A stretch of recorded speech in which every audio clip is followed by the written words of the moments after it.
黃豆、粟米、芝麻、豬肉、牛肉、羊肉含有好多遺傳物質，叫 DNA。DNA 嘅成分之一叫嘌呤。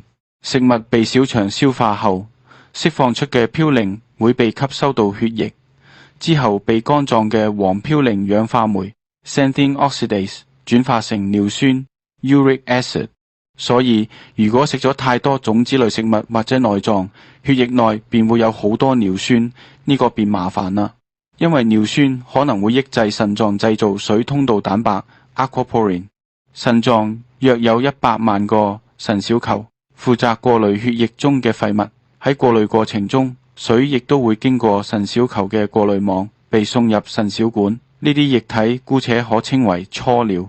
當初尿經過腎管流向膀胱時，腎管內壁嘅水通道蛋白會回收初尿中嘅水分，防止太多水進入膀胱。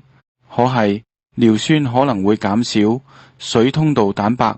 報告1，於是過量嘅水進入膀胱，便可能出現尿頻。